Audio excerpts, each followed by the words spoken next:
Coming up next on YCU News, New Hampshire Governor Maggie Hassan honors state agencies for trimming taxpayers' costs. Plans continue to rebuild the part of Slayton Hill Road in Lebanon that was damaged by rain. And a Vermont resident is sent to Superior Court for allegedly swinging a machete after crashing his car. For more news, weather, and sports, it's time for YCU, your local view. Now, your daily digest of the Dartmouth Lake Sunapee region and central Vermont. News, sports, weather, public affairs, and all that's happening in our area. The news on YCU, your local view. Good evening. I'm Rose Spillman. Thank you for joining us for this Tuesday edition of YCU News. New Hampshire Governor Maggie Hassan today honored state agencies for their work trimming costs to taxpayers while improving services to the public. Hassan spoke in Concord today. Governor Hassan earlier signed an executive order mandating the formation of a panel.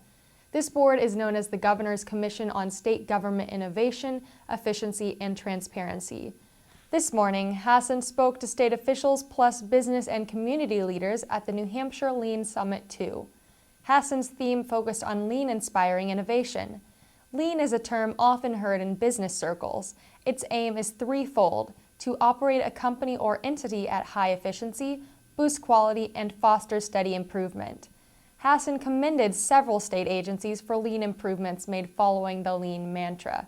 Among the agencies are the Department of Revenue Administration, Corrections, Environmental Services, and Safety. To learn more about the lean process and its applications to New Hampshire state government, check out www.lean.nh.gov and click on www.lean.org. Plans are underway to rebuild parts of Slayton Hill Road in Lebanon, a roadway severely damaged by heavy rainstorms this summer. City Manager Greg Lewis and other Lebanon officials met with residents whose yards may need to be partially torn up as the sloping road is redesigned and rebuilt, reported the Valley News. At a meeting in late July, city leaders got an earful from residents about the initial road design. Last night, officials got the message. Work on Slayton Hill Road is expected to last through the spring. Additional public hearings on the reconstruction will be scheduled. To learn more about city government in Lebanon, check out its website at www.lebnh.net. Sunapee Harbor is the site of this Sunday's annual Chowder Challenge. From noon to 3 p.m., area restaurants and seafood lovers will submit their entries. The first Chowder Fest took place in 2001. The event is held rain or shine. Prizes will be awarded in several categories, including a Kids' Choice Award. Area artists will display creative works of art at numerous tables. Proceeds from the event will benefit the Sunapee Parent-Teacher Organization. This is the local PTOS biggest fundraiser. The event is sponsored by the Sunapee Parent-Teacher Association. For pedestrian and motorist safety, selectmen in August voted to close the Sunapee Harbor boat ramp from 7 a.m. to 3 p.m. on Sunday, September 29th. However, the Georges Mills boat ramp will be open the hours that the Sunapee boat ramp is closed. For more information, check out www.chowderchallenge.org and check out sunapeenews.com. 24-year-old Tyler Smith of Newfane, Vermont, is due October 8th in Windham Superior Court on charges that include allegedly swinging a machete after crashing his car. Vermont State Police also are charging Smith with negligent operation and driving under the influence. Police say that on Sunday, around 5:15 p.m., Smith was involved in 2 motor vehicle crashes on Route 30 in Townshend, Vermont. First, police received a report of a crash on State Forest Road in Townshend. Then, a report of 5 people fighting near Route 30, just south of Leland and Gray High School, came into the state police barracks in Brattleboro. During the troopers' investigation, police learned not only was Smith involved in a minor crash on State Forest Road, but that he had gotten out of his car waving an 18-inch machete. Smith argued with the other driver involved in the first crash. Smith got back into his car, drove away, and crashed for a second time into the school sign. His car was moderately damaged, police say, but he continued to drive. Smith stopped again in front of the Townshend town office. Citizens and police confronted Smith. Police arrested Smith and took him into custody on the 3 charges.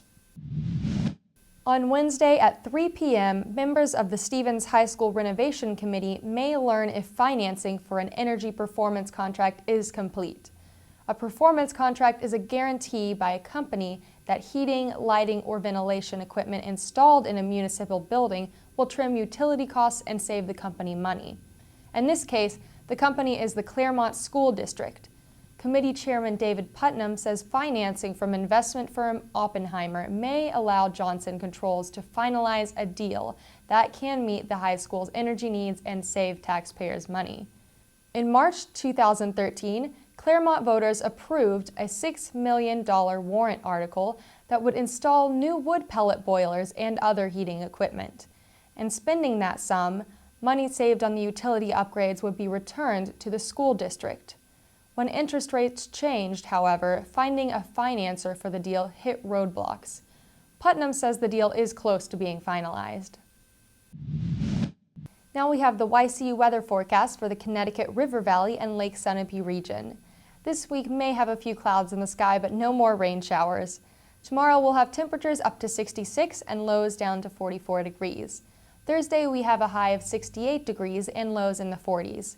Friday, temperatures will be in the upper 60s during the day and the upper 40s in the evening. Saturday and Sunday will be mostly sunny with temperatures warming up to 73 and later cooling down to 47 degrees. If you're a fan of orchestra tunes or if you're just looking for something fun to do this Friday night, head over to the Bellows Falls Opera House for their Made in Vermont Music Festival at 7:30 p.m. I'm Rose Spillman for YCU, your local view. Good night.